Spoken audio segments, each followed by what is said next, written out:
Assalamualaikum warahmatullahi wabarakatuh. Halo Sobat Muslim, berjumpa lagi bersama kami dalam program Muslim Kampus, Muda dan Berakhlakul Karimah. Baik Sobat Muslim, di segmen sebelumnya kita telah membahas mengenai perspektif agama Islam memandang mengenai ramalan zodiak dan takdir. Nah, pada segmen kali ini kita akan memperdalami bagaimana pengaruh ramalan zodiak dalam kehidupan kita sehari-hari.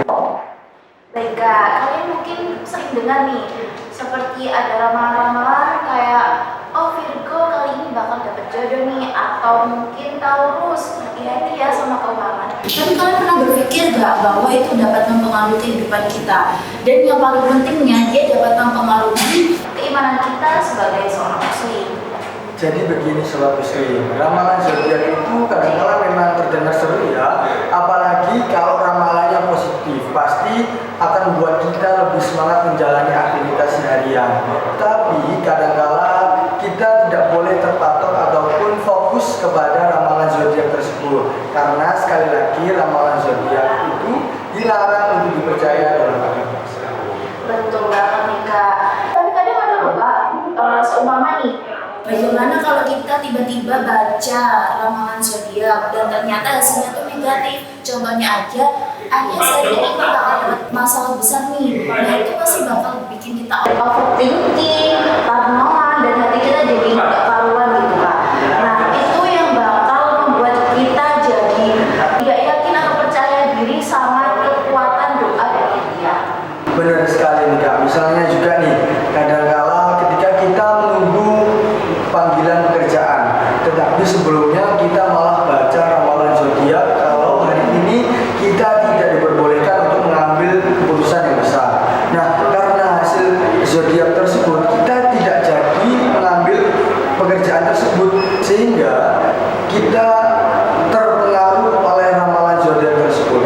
Nah, padahal kita tidak diperbolehkan untuk selalu percaya kepada ramalan zodiak, apalagi jika itu memang keputusan yang besar. Kita harus melakukan perubahan untuk diri kita sendiri ke depannya. Betul banget Kak. Dan ternyata gak cuma itu loh Kak, ternyata ramalan zodiak itu bisa mengganggu sebuah hubungan. Contohnya aja, kita iseng-iseng nih cari zodiak pasangan kita. Oh dia Cancer, pasti orangnya sensitif. Oh dia Aries, mungkin keras kepala. Padahal sifat orang-orang itu unik-unik dan kita tidak bisa mengkotak-kotakannya seperti itu. Benar sekali Kak. Dan kadang-kala kita terlalu fokus nih sama yang namanya ramalan zodiak.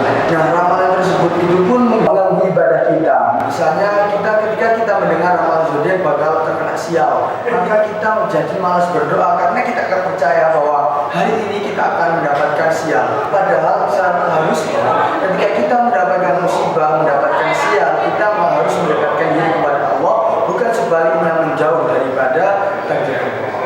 Jadi nih Kak, ada yang lebih parah lagi loh Kak, ternyata kalau sampai ramalan zodiak itu bisa bikin kita tidak bisa mengendalikan hidup kita, seakan-akan kita percaya sama zodiak bukan pada usaha dan doa kita. Itu dapat berbahaya banget loh Kak bagi keimanan kita sebagai seorang muslim. Bener banget nih Kak Syafrin, itu jadi semacam label yang bikin kita selalu percaya kepada ramalan zodiak.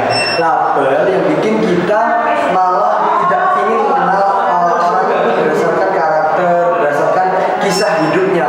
Malah kita percaya kepada ramalan zodiak yang belum tentu benar adanya, sehingga hal tersebut dapat mempengaruhi dalam hubungan pertemanan, kekeluargaan, ataupun kepada pasangan itu sendiri. Betul. Jadi apa nih Kak yang dapat kita lakukan sebagai seorang muslim? Nah, jadi gini Sobat Muslim, cara-cara yang dapat kita lakukan agar terhindar dari ramalan zodiak ini, yang pertama, kita tidak boleh percaya kepada ramalan zodiak secara mutlak. Yang kedua, kita harus banyak berdoa dan memohon kepada Allah agar Allah selalu menurunkan pertolongan dan ridhonya. Dan yang ketiga, kita harus yakin bahwa Allah lah sang kuasa di balik apapun yang kita lakukan ke depannya. Setuju banget Kak Azam. Yang paling penting adalah kita harus memperbanyak tawakal kita, dan kita harus meyakini apapun yang kita perbuat, baik buruknya, itu semua sudah diatur oleh Allah dengan hikmah. Nah, benar sekali nih Kak. Karena dalam Islam kita diajarkan untuk selalu berusaha dan berdoa. Karena usaha dan doa itu punya pengaruh besar